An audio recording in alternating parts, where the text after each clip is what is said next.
posible que alguna vez hayan observado un amedrentador, o lo que se conoce como un bully, abusar a una persona débil? No sé si alguna vez han visto un caso de este sentido en el cual este intimidador va con su fuerza a tratar de dominar a otra persona, pero se topan que esta persona que están tratando de dominar realmente tiene una fuerza mucho más grande que el amedrentador y lo pone en su lugar.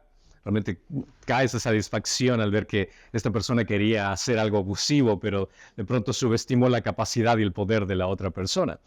Y esto fue exactamente lo que había ocurrido con los líderes religiosos del templo, que intentaron amedrentar con su patética autoridad al Dios Todopoderoso, sin saber eso, y cuestionando su autoridad.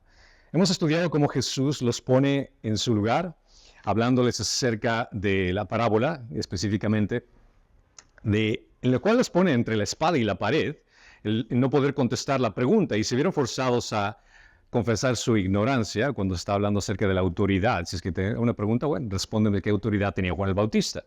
Después, por medio de una parábola, los ubica de una forma brutal, diciéndoles que deberían aprender de los recaudadores de impuestos y las prostitutas. Imagínate, le está diciendo a los líderes religiosos, aprendan de ellos, en el sentido que tienen que arrepentirse y seguirles.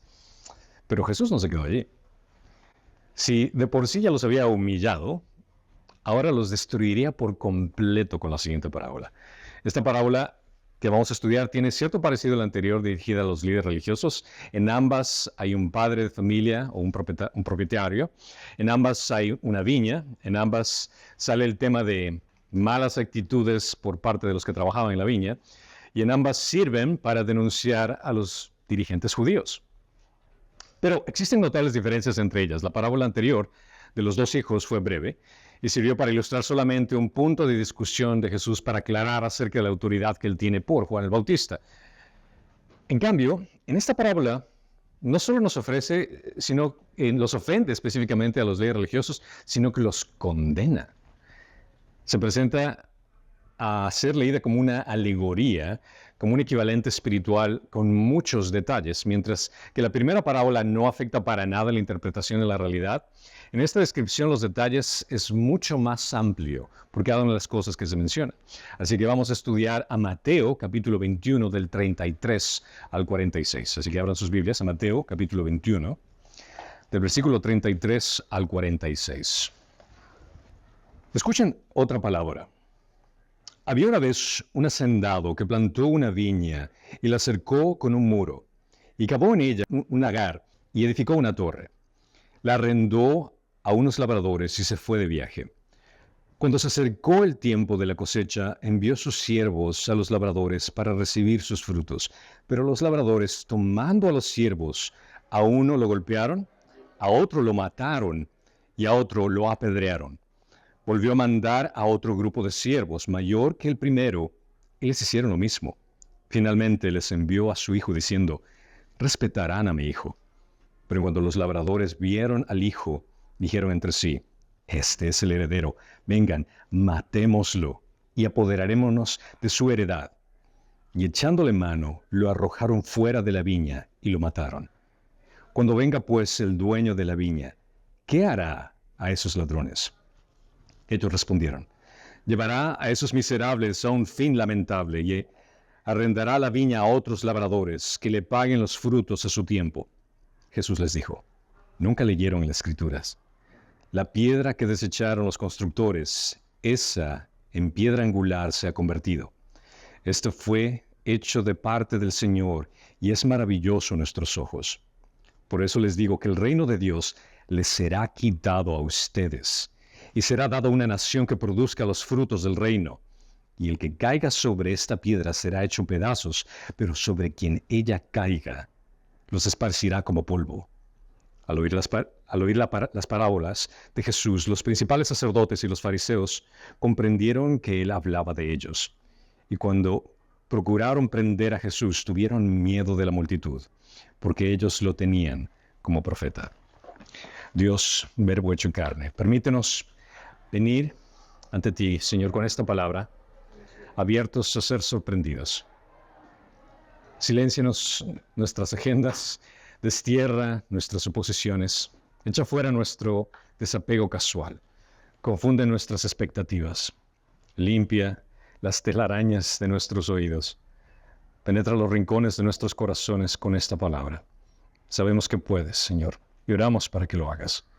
Y esperamos con gran anticipación por honor y gloria de Cristo Jesús. Y todos dicen, amén. Podemos observar que esta parábola también se encuentra en los evangelios sinópticos, tanto en Lucas como en Marcos. Y al interpretar una palabra, debemos entender que usualmente una parábola se toma una idea principal. Normalmente se toma en cuenta solo un punto. Y no hay que darle mucha importancia en pequeños detalles, porque puede que sacas una doctrina equivocada si te enfocas en una parábola al escudriñar cada detalle de la parábola. Pero en esta parábola los detalles tienen un significado específico. Y los principales sacerdotes y los fariseos sabían muy bien lo que Jesús le estaba queriendo decir por medio de esta parábola. Cuando analizamos esta parábola, vamos a observar que tanto los personajes como los detalles tienen una importancia relevante. Vemos que en el versículo, comenzando 31, habla acerca de un hacendado. Ahora, el propietario o hacendado, sin lugar a dudas, representa a Dios, el proveedor de todo lo que hay en la viña, al igual que el que tiene derecho de poner administradores que cuiden acerca de su viña. Se menciona de una torre. La torre cumplía un doble propósito en la viña. Era para poner los atalayas de vigilancia a aquellas personas que observaban si es que venía un ratero o alguien a querer hacer daño a la viña, a robar. Y servía también como refugio para los trabajadores. Habla también de labradores, y los labradores se refería específicamente a los líderes religiosos de Israel, que estaban a cargo de mantener el buen estado de la nación, que vendría a ser la viña. O sea, toda la estructura de la parábola muestra que los labradores son como este Israel que estaba protegiendo la nación, aunque da por dirigida y se trata que las personas representaba específicamente como está hablando con los líderes religiosos. La viña se entiende claramente que es una representación simbólica acerca de Israel. En Isaías 5:7 menciona ciertamente la viña del Señor de los ejércitos es la casa de, ¿quién dice aquí? De Israel. Y los hombres de Judá, su plantío delicioso. Él esperaba equidad, pero hubo derramamiento de sangre, justicia, pero hubo clamor. Vemos claramente que el dueño prende un viaje y era común que los propietarios se ausentaran y dejaran la propiedad a cargo de alguien más que debía de responder de la labor que les había dado. El dueño de la viña dejó que los agricultores hicieran su tarea como ellos quisieran. Tenían su responsabilidad. Y Dios vemos aquí que no se presenta como un Dios tiránico, es un Señor sabio que organiza todo como tiene que ser y da las responsabilidades, pero deja que todos obedezcan. Él había arrendado, y en esta parábola tiene mucho que decirnos acerca de Dios, ya que el propietario de la viña confió específicamente a estas personas. Dios hace administradores a los hombres de su propiedad. Todo le pertenece a Él. La viña estaba perfectamente equipada con todo lo que necesitaban. Tenía cerca, tenía la torre, un lugar para que ellos puedan dormir, las cosas que les facilitaría la tarea de ser agricultores y que pudieran cumplir bien las labores que el dueño les había dejado. Considera que esto también, como una aplicación para nosotros, es muy importante entender. Dios no solamente nos da una tarea, también nos da los medios para realizarla. Cualquiera sea la posición que Dios te ha colocado dentro de este mundo, Dios te ha equipado con lo necesario para que tú puedas específicamente servirle. El hacendado no les estuvo vigilando todo el tiempo, se marchó del país y dejó a cargo a estos labradores de la tarea. Y nos hace entender también que Dios concede a los humanos el honor de poder servirle en su trabajo en este mundo. Cualquier tarea en la que nos ocupemos nos ha sido encomendada por Dios. Hagas lo que hagas. Ya sea que trabajes como un electricista, ya sea que trabajes como un plomero, ya sea que trabajes en una industria, sea lo que sea, o te quedes en ama de casa, Dios te ha dado esa tarea específicamente para glorificarlo. Y vemos que aquí menciona que el tiempo de la cosecha había llegado y la renta que tenían que dar los labradores del privilegio de poder trabajar en ese lugar que este hacendatario le había dado era necesaria. El dueño de la viña, con todo el derecho, envía a sus siervos a recibir esa paga de los labradores. Cuando menciona aquí específicamente siervos, tiene también un simbolismo muy importante. Los siervos que había mandado el propietario, consideras que serían aquellas personas que son más allegadas al dueño. Y esto representa específicamente a los profetas que Dios había enviado a Israel y que a menudo habían sido rechazados e incluso asesinados. Porque fue exactamente la ilustración lo que presenta aquí, que los habían golpeado, los mataron, los apedrearon. Los labradores llevaron a cabo una rebelión y una desobediencia contra el dueño de la viña. Su ingratitud y la falta de apreciación por aquel que les había proveído por todo lo que necesitaban, les había dado un lugar para trabajar, les había dado alimento, todo lo que necesitaban, decidieron tomarse eso por su cuenta. Los líderes religiosos tienen que haber entendido el significado del rol de esta parábola. Mientras Jesús estaba hablando, estaban atando cabos. Al principio lo escuchan a un maestro diciendo cualquier parábola, pero de pronto, como te estás identificando, imagínate, eres uno de esos líderes religiosos, menciona ciertos detalles como diciendo, yo creo que se está refiriendo a nosotros. Y esto considera que es lo que exactamente había pasado en Israel. Vemos en Mateo 23:34 que dice, por tanto, miren, yo les envío profetas, sabios y escribas. A algunos de ellos ustedes los matarán y crucificarán, y a otros los azotarán en sus sinagogas, y los perseguirán de ciudad en ciudad, para que recaiga sobre ustedes la culpa de toda la sangre justa derramada sobre la tierra, desde la sangre del justo Abel hasta la sangre de Zacarías, hijo de Berequías, a quien ustedes asesinaron entre el templo y el altar. Poco a poco ellos se están dando cuenta, los líderes religiosos están captando, creo que está hablando acerca de nosotros.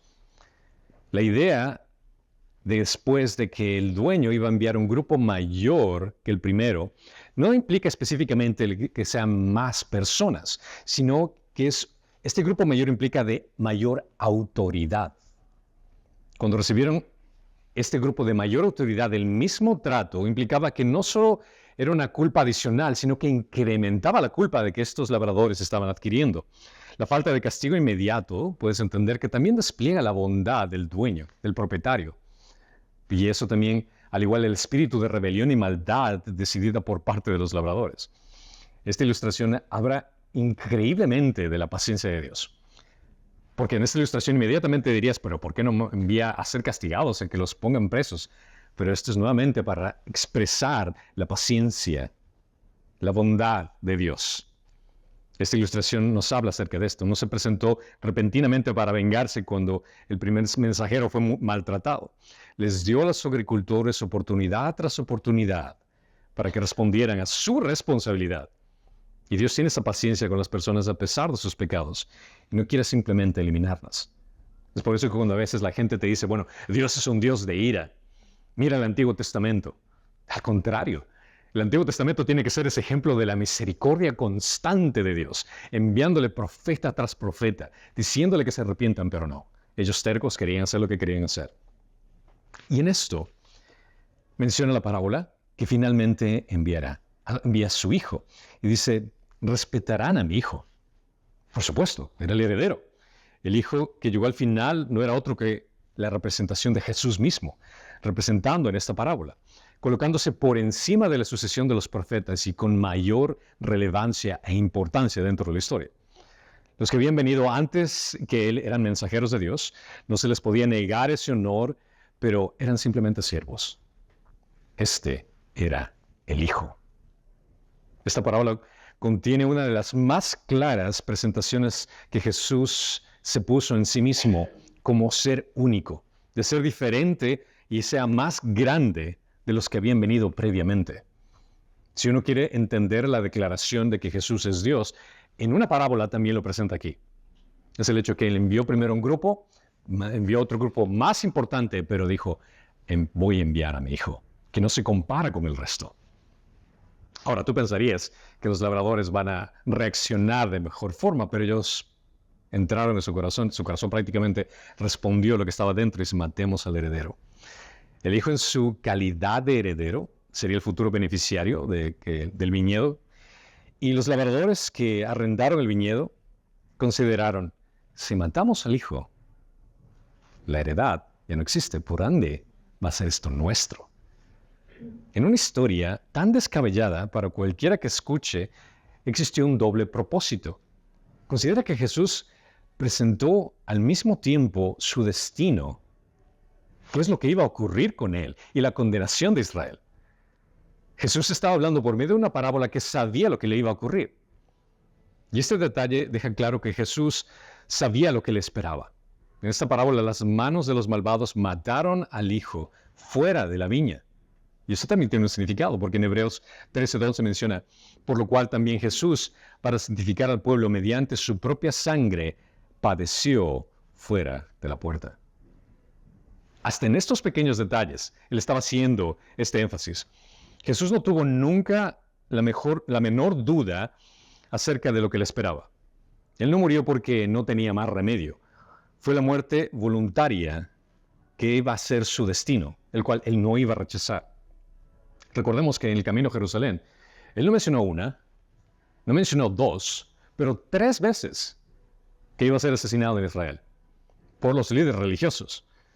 Como los líderes religiosos mataron a los profetas en el pasado, ahora estos rechazaron al hijo del viñedo, viene a ser, y al mismo Mesías. Poco a poco se pueden dar cuenta que los líderes religiosos que estaban escuchando este mensaje entendieron que definitivamente está hablando de él. Pero al introducir que lo iban a matar, eso es exactamente revelando lo que estaba en el corazón de ellos.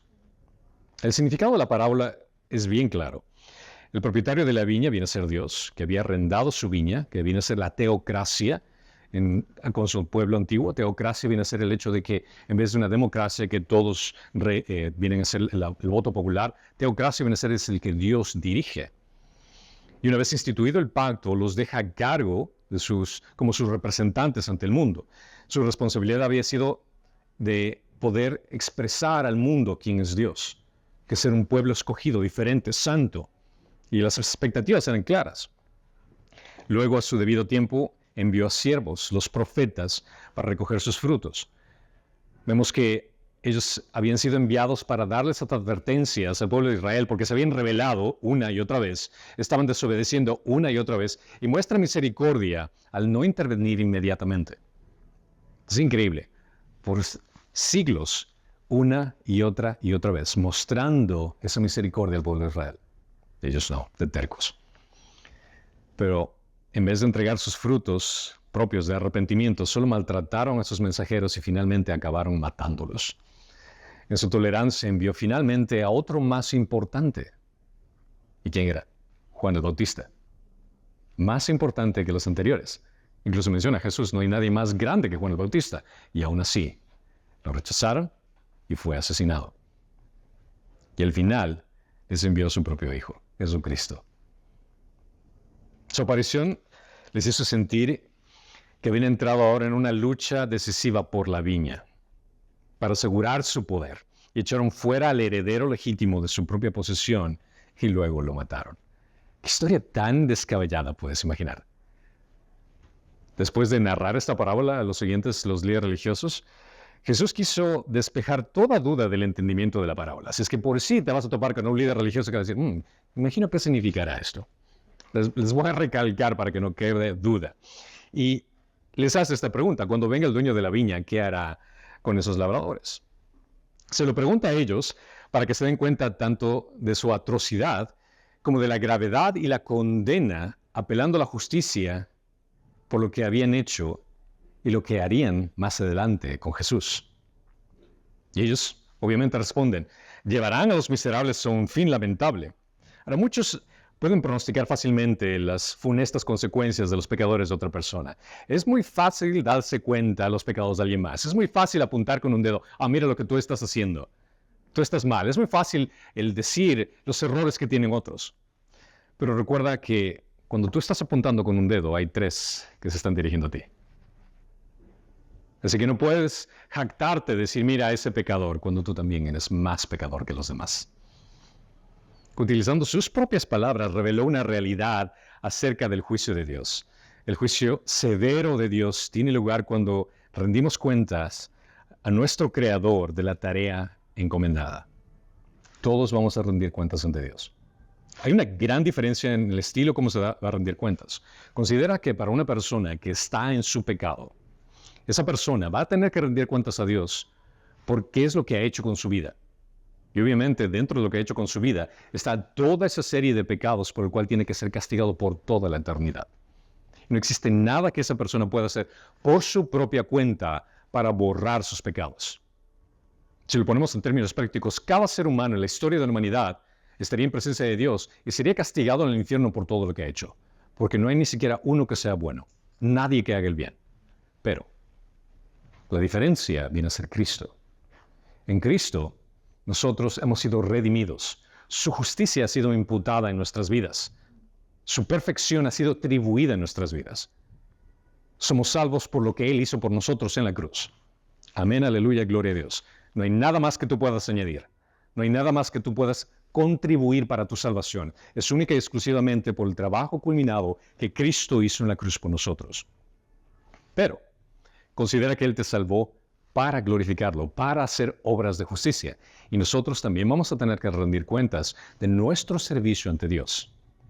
Claro, ese rendir cuentas no significa es para ver si es que vas al cielo. No, no, no. La salvación y la redención la tenemos en Cristo Jesús. Eso dalo por hecho. Pero el estilo de vida que vas a tener por el resto de la eternidad, tu posición de liderazgo, tu posición de servicio por la eternidad, va a depender de cómo le has servido hoy en esta vida. Ellos habían fallado miserablemente por siglos, el pueblo de Israel, pero la desobediencia había llegado a su fin. El castigo sería inminente. Nuestra razón de vivir es única y exclusiva, que es para glorificar a Dios.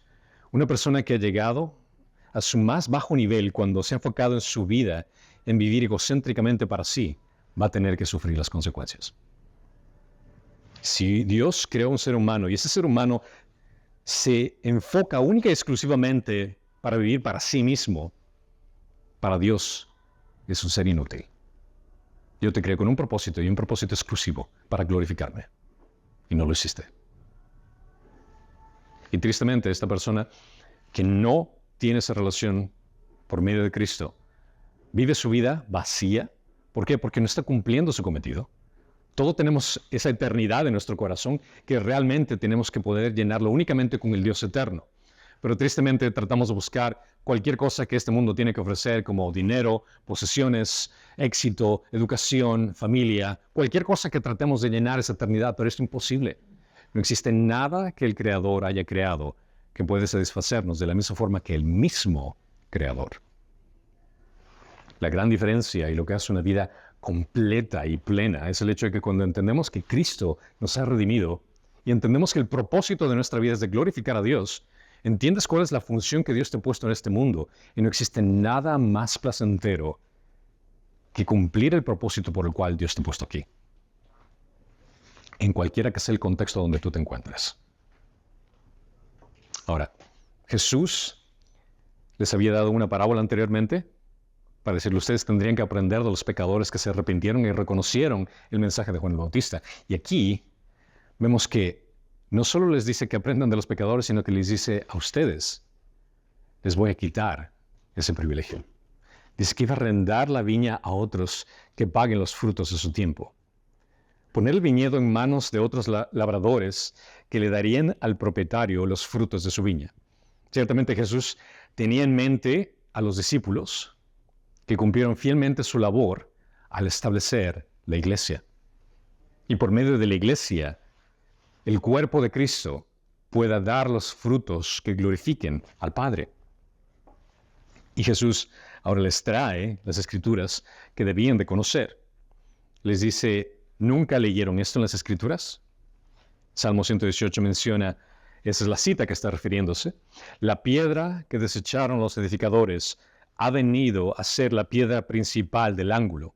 Obra del Señor es esto, admirable a nuestros ojos.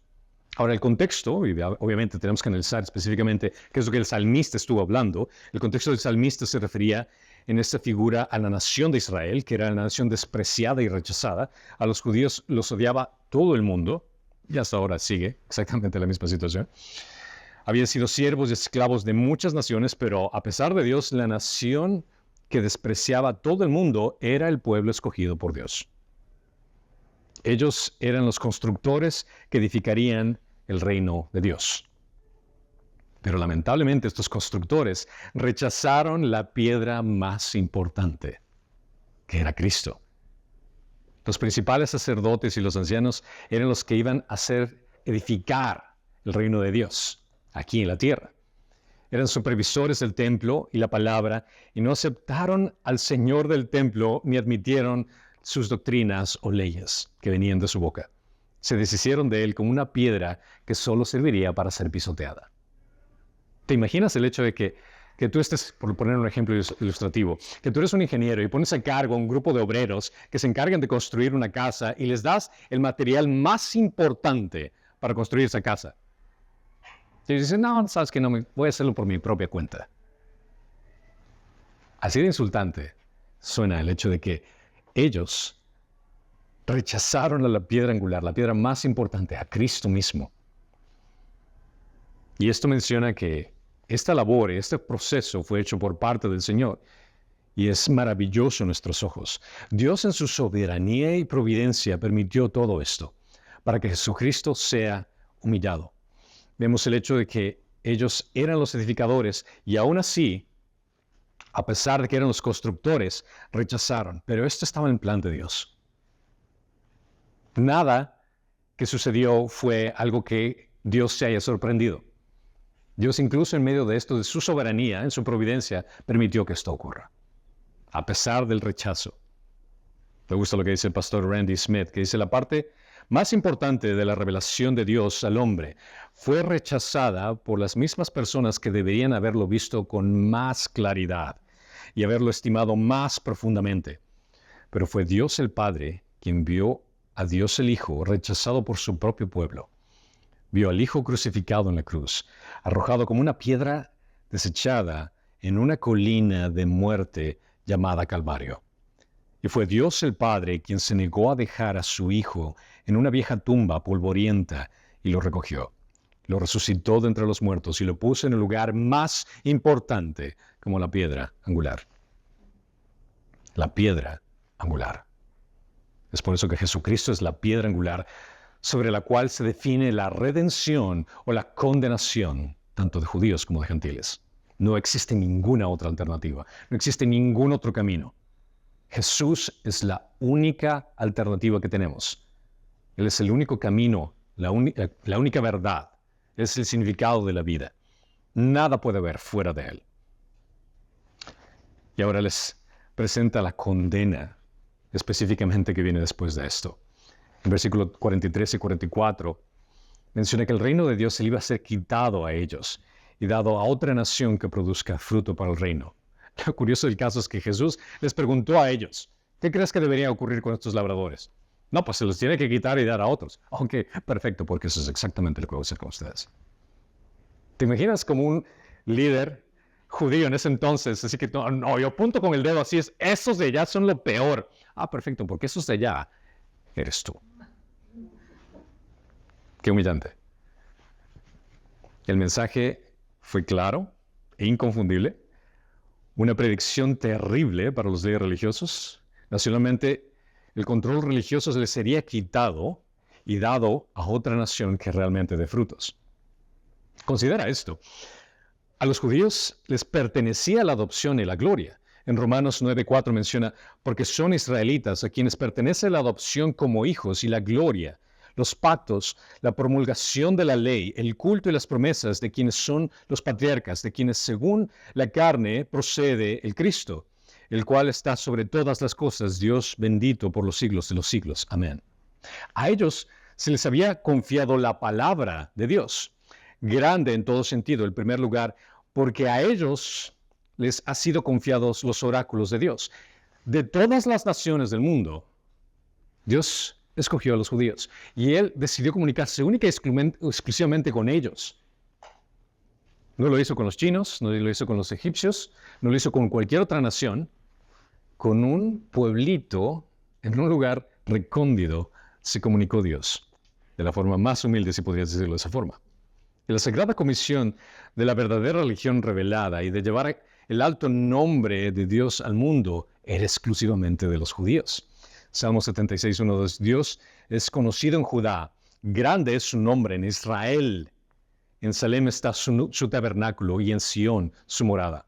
No había ningún otro lugar en esa época donde alguien podía tener una conexión con Dios si no fuera única y exclusivamente por medio de Israel. Ahora, si te pones a pensar, si Dios te está dando el privilegio a ti como nación de poder ser un ejemplo a los demás, me imagino que vas a hacer una buena labor. Tienes ese privilegio de que Dios te haya escogido para eso. Pero, lamentablemente, eso ya no era así. No solo fueron improductivos en el uso de esos privilegios que tenían, sino que bajo pretextos de esos privilegios se opusieron al Mesías. Rechazaron la piedra más importante. El reino de Dios fue quitado de los judíos no solo por medio de los juicios temporales que ocurrieron en ese momento, sino por juicios espirituales que fueron sometidos hasta la actualidad. Su ceguera mental, su dureza de corazón e indignación contra el Evangelio ha causado que ahora judíos no puedan ver al Dios Todopoderoso en Cristo Jesús. En 1 Tesalonicenses 2:15 menciona, estos mataron tanto al Señor Jesús como a los profetas, y a nosotros nos expulsaron, y no agradan a Dios, sino que son contrarios a todos los hombres, impidiéndonos hablar a los gentiles para que se salven, como el resultado de que siempre llenan la medida de sus pecados, pero la ira de Dios ha venido sobre ellos hasta el extremo. En Romanos 11:7 menciona, entonces que aquello que Israel buscaba no lo han alcanzado, pero los que fueron escogidos los alcanzaron y los demás fueron endurecidos. Tal como está escrito, Dios les dio un espíritu embotado, ojos con que no ven y oídos con que no oyen hasta el día de hoy. Y a la vez dice, un banquete se convierta en lazo y en trampa, y en piedra de tropiezo y en retribución para ellos. Oscurézcanse sus ojos para que no puedan ver y dobla sus espaldas para siempre. ¿Puedes imaginarte qué condenación tan fuerte? Tuvieron años el privilegio de representar a Dios, de ser la luz para el resto de las personas, pero no lo hicieron. Y rechazaron al mismo Mesías, al Dios en el cual sabían que iba a enviar ese Mesías para esta nación. Pero en su ceguera, en su legalismo, en su religiosidad, rechazaron la piedra angular. Las palabras de Jesús son aún más fuertes contra los líderes religiosos en la interpretación de esta parábola. Al final de la parábola anterior, Jesús, que había comparado que sean como los recaudadores y prostitutas, que iban a ir por delante de ellos, que si es que pueden aprender de ellos, van a seguirles a ellos. Si bien esto puede haber sido una enseñanza desagradable, por lo menos tenían la opción de, bueno, por lo menos los vamos a seguir. Pero aquí Jesús declara que el reino se les ha quitado y dado a aquellos que producirían más fruto. Dios no necesita pedir permiso para cambiar de administración de su viña.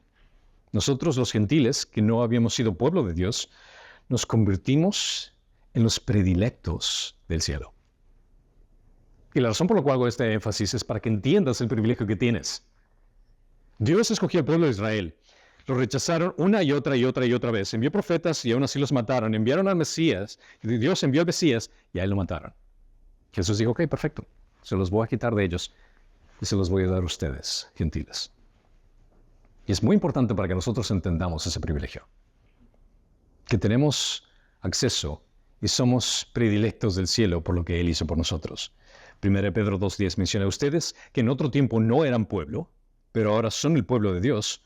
No habían recibido misericordia, pero ahora han recibido misericordia. Romanos 11:30.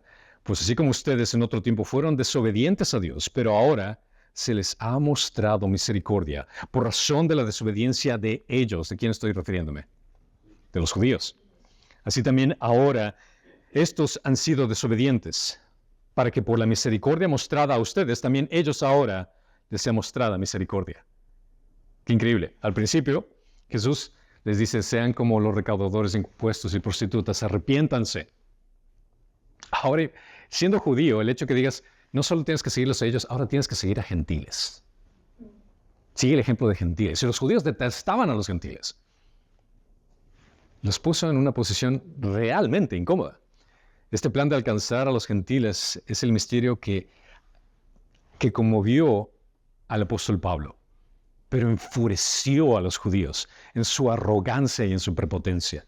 Hechos 22:21 menciona, pero él me dijo, ve, porque te voy a enviar lejos a los gentiles. Considera, este es apóstol Pablo, es un judío, que Dios le está diciendo, quiero que vayas a los gentiles. Los gentiles, recuerden, son los no judíos.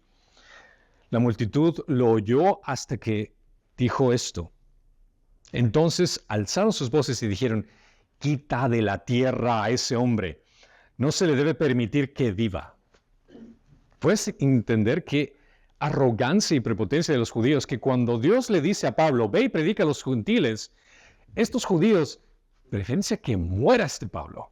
¿Cómo es posible que el mensaje de Dios vaya a ir a los gentiles? ¿Puedes entender qué tan torcida tiene que ser la mente de los gentiles en ese momento, de los judíos en ese momento, al decir, sabes, voy a alcanzar a los gentiles para que puedan tener una relación con Dios? No, solo nosotros tenemos esa relación con Dios. Ellos no se merecen esa relación con Dios. Perdona, pero los judíos se merecían esa relación con Dios. No, en lo absoluto.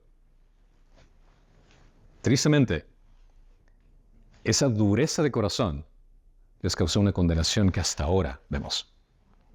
Muchos gentiles, incluso si es que haces un viaje a Israel, te vas a topar con, muchos judíos, que incluso si haces un viaje a Israel en este momento, te vas a topar con muchísimos judíos. Y recuerdo que tuvimos esa oportunidad de estar con un guía turístico que nos enseñaba muchísimo acerca de lugares y mencionaba pasajes de la Biblia y decía, mira, aquí en este lugar ocurrió tal cosa, que Jesús mencionó esto. Yo juraba y perjuraba que la persona era cristiana. Y después al hablar personalmente con él, me dice, no, yo no soy cristiano. Todo lo que me has dicho es exactamente lo que mencionan las Escrituras. Me estás hablando específicamente de lo que dice el Nuevo Testamento. Y entiendes quién es Jesús, pero no eres cristiano. Me dice, no, lo hago solo como guía turística, nada más. Es para explicarles la información de lo que ocurre acá. ¿Te imaginas esa ceguera tan increíble? El hecho de que entiendas quién es Jesús intelectualmente, entiendes que Él caminó en Jerusalén y cuál fue el propósito por el cual vino, pero Él como judío dice, no, esos son ustedes nada más que creen en esa versión del Mesías. Yo no. Nosotros todavía seguimos esperando al Mesías. Y esa es esa ceguera que recibieron de castigo hasta hoy. Y esto es específicamente lo que menciona, que el que caiga sobre esta piedra será hecho pedazos. Y aquí Jesús hace nuevamente esa referencia. ¿Quién es esa piedra? Esa figura compuesta de 3 pasajes en el Antiguo Testamento que también menciona, por ejemplo, en Isaías 8:13, dice, al Señor de los ejércitos es a quienes ustedes deben tener por santo, sea Él su temor y sea Él su terror. Entonces Él vendrá a ser santuario. Pero ¿qué dice aquí? Pero piedra de tropiezo y roca de escándalo para ambas casas de Israel, y lazo y trampa para los habitantes de Jerusalén. Muchos tropezarán allí, y caerán y serán quebrantados, serán enlazados y apresados. Esto es una profecía que está hablando de Jesús como la piedra, la roca. Isaías 28:16. Por tanto, así dice el Señor Dios, yo pongo por fundamento en Sión una piedra probada, angular, preciosa, fundamentada, bien colocada. El que crea en ella no será perturbado. Y aquí hace otra referencia de lo que va a ocurrir en adelante. En Daniel 2:34, la estuvo mirando hasta que una piedra fue cortada sin ayuda de manos y golpeó la estatua en sus pies de hierro y de barro y los desmenuzó. ¿Se recuerdan esa historia en Daniel acerca de esta gran estatua que representaba todos los imperios y como una roca vino y destruyó completamente todos esos imperios? Habla específicamente de Jesús. En Daniel, adelante dice en 2:44, en los días de estos reyes, el Dios del cielo levantará un reino que jamás será destruido, y este reino no será entregado a otro pueblo. Desmenuzará y pondrá fin a todos aquellos reinos, y él permanecerá para siempre, la roca que es Jesús. La idea detrás de esto es que todas las figuras del Antiguo Testamento acerca de una piedra resumen única y exclusivamente a Jesucristo. Jesús es la piedra fundamental sobre la que se construye absolutamente todo, y la piedra angular que mantiene unido todo el edificio. Esta piedra es de escándalo para aquellos que son incrédulos. Es de escándalo para los judíos que rechazan al Mesías. que van caminando y se topan con Jesús, se tropiezan. No, ¿qué es esto? ¿Cómo vas a creer que ese haya sido el Mesías? El Mesías tenía que venir de otra forma, mucho más grandioso. Ellos esperaban la llegada de un Mesías que iba a conquistar, que iba a destruir, un rey magnífico. Pero no captaron la idea en Isaías que es el rey sufriente que iba a venir. No pudieron coordinar esas dos ideas del rey sufriente, del siervo sufriente. Esa piedra de escándalo, esto iba a ser cierto para muchos judíos y solo la idea de un Mesías crucificado era realmente escandalosa para ellos. 1 Corintios 1:22 menciona porque en verdad los judíos piden señales y los griegos buscan sabiduría, pero nosotros predicamos a Cristo crucificado. ¿Qué dice aquí? Piedra de tropiezo ¿para quién? Para los judíos y necedad para los gentiles. Los dos efectos, en el sentido figurado, apuntan cuando habla después sobre la piedra que sobre ellos caiga. Entonces, aquí hay dos perspectivas que se presentan. La piedra que está ahí, estática, que no se mueve y la gente va y se tropieza. Y después habla acerca de esa piedra que cae. En estos dos efectos, el primer caso, el hombre que tropieza y encuentra ofensa con el Evangelio, sufre una lesión remediable sin la operación activa de Cristo que produciría algo en la persona. Es decir, que aquella persona que se le predica el Evangelio y lo rechaza, puede seguir viviendo. Lamentablemente no va a vivir a plenitud, ya que no va a encontrar ese significado de su vida por el cual fue creado. Y no va a encontrar esa redención en Cristo Jesús. Va a vivir miserablemente buscando cualquier ídolo que este mundo tenga que ofrecer. Y va a sufrir las consecuencias de este mundo, en ese sentido que no vivió para lo cual fue creado, pero va a seguir viviendo. El Evangelio, por decirlo de esa roca, sigue estando estática. Entonces, representa daños y perjuicios esta roca que está ahí, que va a ser una pérdida por no recibir el Evangelio, y toda persona que rechaza el Evangelio pierde la oportunidad de vivir plenamente para glorificar a Dios. Pero la segunda representa el resultado final de ese rechazo, que se convierte en oposición y hostilidad perpetua. La piedra que fue puesta como fundamento es ascendida a los cielos, y esa piedra viene a aplastar y a hacer como polvo a aquellos que lo rechazaron. La piedra angular que fue desechada se convirtió en la piedra glorificada por Dios, una piedra que causa tropiezos y finalmente aplastará a todo incrédulo. Y es ahí donde vemos que Jesús es esa piedra angular, la cual se define la redención, donde alguien puede encontrar el perdón de los pecados. Pero aquellos que rechacen esa piedra de redención van a encontrar el juicio y la condenación, ya sea judío, ya sea gentil. Esos son los dos grandes efectos que tiene. Ahora, mi corazón es para que la gente pueda tropezarse con la roca y levantarse y darse cuenta con qué se tropezó y se dé cuenta de que esa roca es sumamente importante, es lo más importante que va a encontrar por el resto de su vida, y entender que su vida tiene que estar fundamentada en esa roca. Pero es lamentable cuando vemos familiares, amigos o conocidos que no solo se tropiezan con la roca, sino que se burlan de la roca. O piensan que no, esa roca como fundamento no sirve. Yo voy a hacerlo por mi propia cuenta. Yo voy a salvarme por mi propia cuenta. Yo voy a hacer mis actos religiosos. Yo voy a hacer mis obras buenas para ganarme el cielo. El hacerlo de esa forma es como querer subir al cielo trepando por una soga hecha de arena. Es imposible. No vas a poder hacerlo. No existe nada que tú puedas hacer para borrar los pecados que has cometido.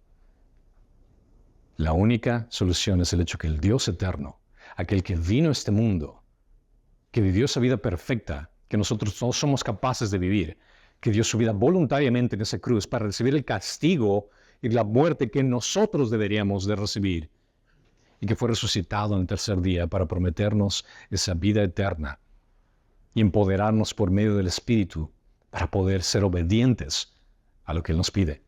Solo esa es la solución. Ahora, Vemos que los principales y sacerdotes y fariseos comprendieron, ahora sí que estaba hablando de ellos. Si al principio, por decir la parábola, si no me entendiste, te aclaro nuevamente, te utilizo a ti para que me digas qué es lo que voy a hacer contigo y te pongo como juicio, ya entendieron. Era prácticamente indudable que era un mensaje que era específicamente para ellos. Incomodaron grandemente a los líderes judíos. Pero en contraste con la anterior parábola, esta fue mucho más fuerte. Reitero, como mencioné anteriormente, por ejemplo, en la anterior parábola por lo menos decías, bueno, aunque sea les vamos a seguir a las prostitutas y recaudadores de impuestos, vamos a ir al reino. Pero aquí les dice, no, se las voy a quitar. Se los voy a dar a alguien más. Es posible que los líderes interpretaran inicialmente las parábolas de una manera que no les implicaba a ellos mismos, pero las palabras adicionales de Jesús había descartado cualquier duda. Jesús estaba atreviéndose a atacarlos y a condenarlos mientras anuncia su propia vindicación y resurrección. Les voy a quitar el reino. ¿Por qué? Porque ustedes me van a matar. Les estaba advirtiendo que Él mismo, aunque rechazado y asesinado, sería resucitado y glorificado por Dios. Ellos serán descalificados y despedidos como líderes del pueblo de Dios. El reino de Dios se les fue quitado. Y la piedra que despreciaron se volverá contra ellos y los iba a aplastar. Ahora, es natural, imagínate, si es que alguien viene y te ofende de esa forma, te vas a molestar. Ahora, en este caso, si es que eso le añades un corazón de orgullo y prepotencia, que alguien viene y tú como autoridad desafían tu autoridad y te humillan en frente de la gente donde tú tienes esa autoridad, obviamente estos líderes religiosos estaban furiosos. Querían realmente atraparlo. Y una vez se sintieron provocados a la ira, pero también experimentaron temor al darse cuenta que la multitud lo tenía como profeta. Entendieron la condenación y sabían que querían echarle mano encima de ser posible, pero temían al pueblo porque realmente tenía popularidad. Y así, de momento, lo dejaron y se fueron, pero obviamente con rabia en su corazón. Si de por sí ya en su corazón ya estaba podrido, si de por sí de su corazón ya estaba con envidia, ahora les dio prácticamente más gasolina dentro de ese fuego de ira que tenían ellos. Tal es el rencor que el discurso de Jesús despierta en ellos que buscaban inmediatamente por todos los medios cómo arrestarlo y poder acabar con él. Podemos ver que Mateo nos deja claro que los judíos empezaron la controversia cuestionando la autoridad de Jesús y manifestaron una actitud de prepotencia, de arrogancia. Vendrían a ser esos amedrentadores, así como vamos a poner a este tipo en su lugar. Este tipo en su lugar era el Mesías que los puso a él, no solo en su lugar, sino que los condenó.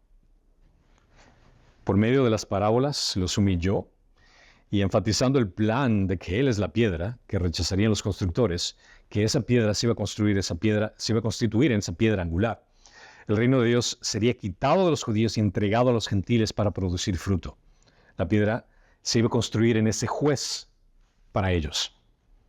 Obviamente, los cristianos que recibieron el Evangelio en ese momento entendieron que Jesús expulsó la decadencia de los líderes religiosos comparándolos como labradores malvados. Él prácticamente los comparó a los dos y los expuso en ese contraste. Jesús, que fue la piedra angular que rechazaron, sería el plan de Dios para juicio de los judíos, pero iba a ser de salvación para los gentiles. El plan soberano de Dios desde antes de la fundación del mundo fue este. El reino había sido transferido de judíos a gentiles para expandir su mensaje.